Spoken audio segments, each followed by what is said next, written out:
नमस्कार साथियों, स्वागत है आपका हमारी नई पेशकश चुनावी रण में। साथियों, लोकसभा चुनाव के दौरान आज हम पहुंचे हैं भीलवाड़ा लोकसभा क्षेत्र की भीलवाड़ा विधानसभा में मौजूद हूँ इस वक्त। और हमारे साथ यहाँ के आसपास के ग्रामीण और शहरवासी जो मौजूद है, जो यहाँ की राजनीति में जो हलचल होने वाली है लोकसभा चुनाव को लेकर और क्या परिस्थिति और माहौल रहने वाला है, ये सब जानकारी हम आपको देने वाले हैं। तो हमारे साथ यहाँ के ग्रामीण जुड़े हैं। सबसे पहले हम इनका स्वागत करना चाहेंगे। जी, स्वागत है आपका मुरुद्र चौवाल की ओर से। स्वागत है जी, आपका बहुत बहुत धन्यवाद। तो सर, यहाँ पे जो पिछले 2014 में अशोक चांदना आकर जो सुभाष चंद्र महरा जी आए, फिर 2019 में भी वापस रिपीट हुई भाजपा। तो इस बार तीसरी बार क्या भाजपा रिपीट होने वाली है? बिल्कुल होने वाली है सर। तो कांग्रेस का इतना पिछले एक दशक से पिछड़ा हुआ रहने की क्या वजह है? उसमें सबसे पहले तो युवाओं का जो पेपर लीक का मामला है वो विशेष रहा है। युवाओं को तो पढ़े लिखे को रोजगार चाहिए। बंदा कोई तैयारी करता है, पढ़ता है, कोचिंग करता है, अपनी मेहनत से आगे बढ़ता है, लेकिन वहां तक जाता है, अगर पेपर कहता है पेपर आउट हो गया तो उसके युवाओं के भविष्य चकनाचूर हो जाते हैं। तो एक मायूसी छा जाती है दिल में। तो इस तरह सरकार को गिरने के काफी युवाओं के प्रति रोष हो जाता है। जो सरकार युवाओं को भविष्य के सपने चुनती है, युवाओं को रोजगार उपलब्ध कराती, ऐसी सरकार को हम आगे लाने के लिए प्रयासरत रहते हैं। तो जो आप युवाओं के भविष्य की बात करें तो वहीं जो भारत एक कृषि प्रधान देश है, तो यहाँ पे किसानों की बात करते हुए हम देखेंगे कि जो लोगों का कहना है कि ये धारणा हो चुकी है कि बीजेपी अमीरों की सरकार है और कांग्रेस किसानों की। तो इस बारे में क्या कहना चाहेंगे आप? ऐसा कुछ भी नहीं है सर, समय के साथ चलना पड़ता है। अब डिजिटल युग है, डिजिटल भारत है। आज हम 25 साल पहले की बात करें और आज का समय देखें तो कुछ पुरानी चीजों को अपने समय के साथ छोड़ना भी पड़ता है। हम विचारधारा अलग चीज है और शिक्षा अलग चीज है, पर जो शिक्षा का माहौल है समय के अनुसार युवाओं को और सबको ढलना पड़ता है। तो जो एमएसपी को लेकर जो अभी जो आंदोलन हो रहा है यहाँ पे दिल्ली में, तो उसके बारे में आप क्या कहना चाहेंगे? किसान अन्नदाता के साथ बीजेपी क्या न्याय कर रही है? देखिए सर, अन्नदाता तो अपनी देश की रीढ़ की हड्डी है। मैं सोचता हूं जहां तक प्रश्न है अन्नदाता के साथ किसी तरह का मान सम्मान में कोई भी सरकार हो उसके साथ खिलवाड़ नहीं करनी चाहिए, क्योंकि अन्नदाता वास्तव में उसकी वजह से तो हम बैठे हैं, आप और मैं सब घूम रहे हैं। जब किसान ने अगर अन्न पैदा करना ही बंद कर दिया तो अपन ये घूमना फिरना बंद कर देंगे रोड।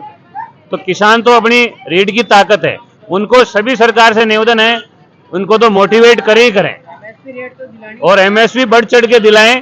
किसान जिंदा रहेगा तो यहाँ की आवाम कौम जिंदा रहेगी। तो जो ये किसान आंदोलन है और इसमें अगर बीजेपी किसानों की मांग नहीं मानेगी तो क्या बीजेपी को भारी अर्जाना भुगतना पड़ सकता है? मांग मानेगी, हमें तो पूरा विश्वास है कि किसानों की मांग बीजेपी मानेगी और जरूर उस पर सॉल्यूशन एमएसपी रेट दिलाएंगी उनको, उनका किसान का फसल का उचित मूल्य उनको मिलेगा, सभी सरकार मानेगी। तो आगे हम जानेंगे कि जो यहाँ पे भीलवाड़ा लोकसभा क्षेत्र है, तो यहाँ पे किस पार्टी का पलड़ा भारी रहने वाला है इस बार? देखो, यहाँ पे भीलवाड़ा में लोकल की बात करें तो भाजपा का ही रहेगा। क्यों? यहाँ पे आवारा पशुओं का और हर प्रकार से उन्होंने यहाँ सहयोग किया है। गायों के लिए अभी अलग अलग जगह गायों के रुकने की जगह उन्होंने भीलवाड़ा के अंदर ही और बेसहारा पशुओं का उन्होंने किया, तो बीजेपी का ही रहेगा वो। कांग्रेस का इतना पिछड़ने का क्या कारण रहेगा? कांग्रेस का तो वैसे प्रधानमंत्री नरेंद्र मोदी या राहुल गांधी किसे देखना चाहेंगे? नरेंद्र मोदी को। क्या लगातार सत्ता में तीसरी बार आने वाले हैं नरेंद्र मोदी? आपका कहना है सत्ता में परिवर्तन होना चाहिए? नहीं, बिल्कुल नरेंद्र मोदी से सुधार हुआ है और मतलब आपराधिक गतिविधियां रुकी है। जी, तो कांग्रेस कार्यकाल में भ्रष्टाचार और आपराधिक गतिविधियां ज्यादा थी, रुकी है, आपराधिक गतिविधियां रुकी है बिल्कुल। जी, आपकी क्या राय रहेगी? मेरी बीजेपी या कांग्रेस? बीजेपी। तो कांग्रेस क्या राहुल गांधी जी को जब तक पीएम फेस रखेगी कांग्रेस नहीं आ पाएगी? मुश्किल। किसी और को लाना चाहिए आगे? मोदी जी। सचिन पायलट को लाना चाहिए। सचिन पायलट को तो राजस्थान में मुख्यमंत्री है अभी प्रेजेंट में, जो कांग्रेस को स्थिति सुधार सकता है। केंद्र में जाना चाहिए या उनको या राज्य में? केंद्र में भी रहना, केंद्र तक भी वही संभाल सकता है। सचिन पायलट। हाँ, कोई चेहरा नहीं है बाकी कोई। तो जो मल्लिकार्जुन खड़गे हैं राष्ट्रीय अध्यक्ष कांग्रेस के, उनको भी बताया जा रहा है पीएम, तो वो सही है? देखो वहां तक सही है, पर मेन वही संभाल सकते हैं। तो जो यहाँ पे पिछले एक दशक से बीजेपी का राज रहा है आपके यहाँ लोकसभा क्षेत्र में, तो किस तरह का कार्यकाल रहा है बीजेपी का?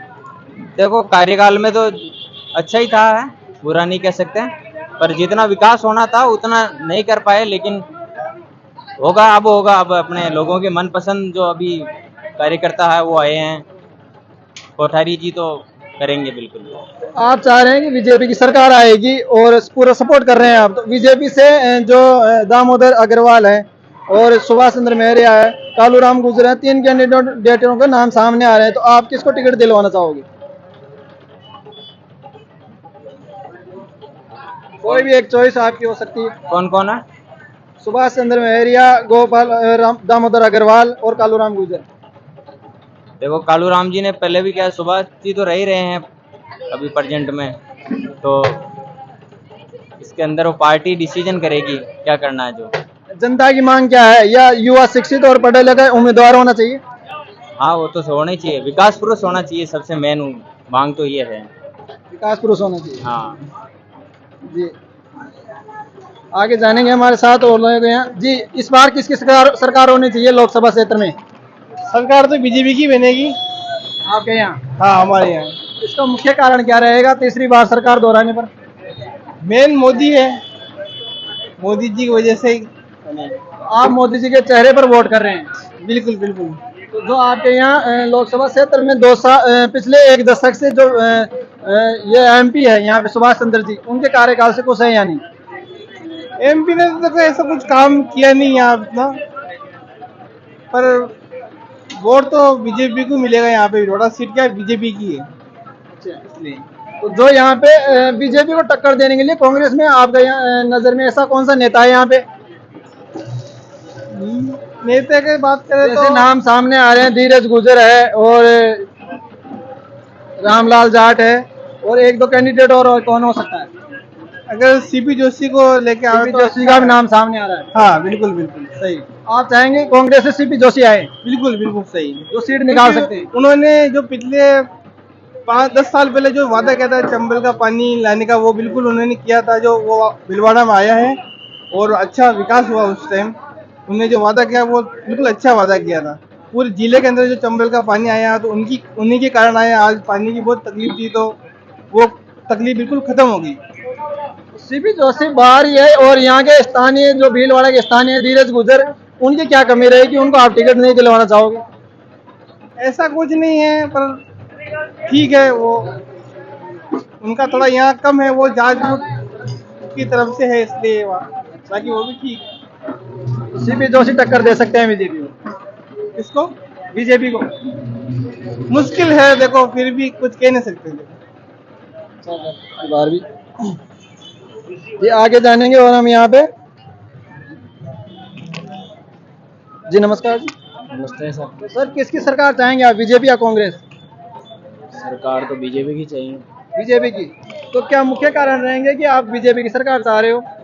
मुख्य कारण तो ऐसा कुछ भी नहीं है सर, बस इन्होंने जो काम किया है केंद्र सरकार ने भ्रष्टाचार के विरुद्ध, तो काफी बदलाव देखने को मिला है। और जो विदेशों से संबंध अच्छे हैं, उनसे भी आप खुश हैं? हाँ बिल्कुल, वो तो जरूरी भी है सर। आजकल के ज़माने में जो जिस तरह की टेक्नोलॉजी है, तो वो सारा होना अति आवश्यक है। अभी जो आंदोलन चल रहा है बीजेपी और किसानों के बीच एमएसपी को लेकर, उसके बारे में आप क्या कहना चाहोगे? इसके बारे में मेरे को इतनी ज़्यादा जानकारी नहीं है वैसे। जी, आप किसकी सरकार चाहोगे, बीजेपी या कांग्रेस? बीजेपी। बीजेपी के कार्यकाल में ऐसी क्या चीजें हुई जिससे आप उनकी सरकार तीसरी बार दोहराना चाहते हैं? तो सब कुछ अच्छा ही हो रहा है ना इसलिए, तो हर चीज की। तो आप यहाँ पे जो पिछले एक दशक से एमपी हैं सुभाष चंद्र जी, उनके चेहरे पर वोट करती हैं या नरेंद्र मोदी जी के चेहरे पर? नरेंद्र मोदी जी। राहुल गांधी जी में ऐसी क्या कमियां रही है कि आप उन्हें नहीं चुनना चाहते? पहले भी कितनी बार आए थे, वो तो क्या किया उन्होंने, कुछ नहीं किया। राहुल गांधी तो प्रधानमंत्री बने नहीं ना। नहीं, उनकी पीढ़ियाँ तो थी ना। उनकी सरकार बनी है, वो नहीं मिलने दिया। अच्छा, पिछले 65-70 सालों से कांग्रेस का राज रहा, उसमें और जो अभी बीजेपी का राज रहा उसमें काफी अच्छा काम किया बीजेपी ने। बीजेपी ने अच्छा किया। इस वजह से आप बीजेपी को चुनना चाहते हैं? वजह चाहे कोई भी हो, हम बीजेपी को चुनेंगे। बीजेपी को ही चुनोगे आप? तो कांग्रेस का पिछड़ने का कारण रह सकता है बीजेपी? कांग्रेस का पिछड़ने का कारण क्या, पारिवारिक राजनीति के कारण भी पिछड़ रही है? नहीं ऐसा कुछ नहीं, उन्होंने क्या किया कांग्रेस ने? हर बार कुछ ऐसे बोलते वो करवाएंगे, कुछ नहीं करवाते, वो कोई सुविधा नहीं देते, कांग्रेस झूठे वादे करती है। छोटे वादे करती है। जी, यहाँ पे किसकी सरकार चाहोगे आप, बीजेपी या कांग्रेस? जो वर्क अच्छा करे, लोगों के प्रति समर्पित हो, उन्हीं को वोट देना चाहिए। पार्टी से कोई मीनिंग नहीं होना चाहिए मेरे दृष्टि में। बीजेपी का जो पिछले 1 दशक से कार्यकाल रहा है वो कैसा रहा है यहाँ पे? अच्छा है।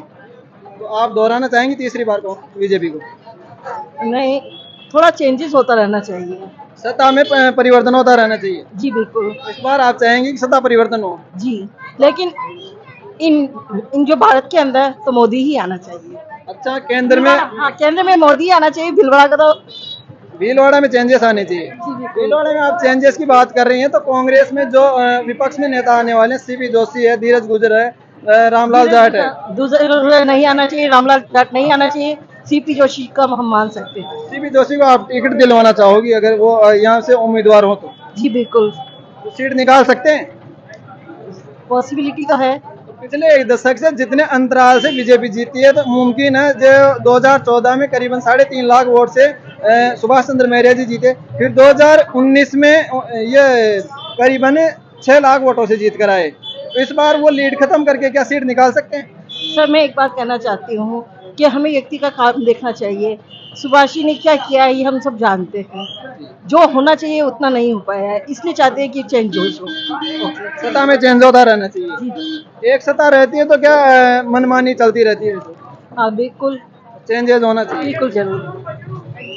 तो साथियों, आप देख सकते हैं जो यहाँ पे किस तरह का माहौल है। बीजेपी ज्यादा बढ़ोतरी बनाई हुई है, जो नरेंद्र मोदी जी को पसंद करते हैं लोग इस वजह से।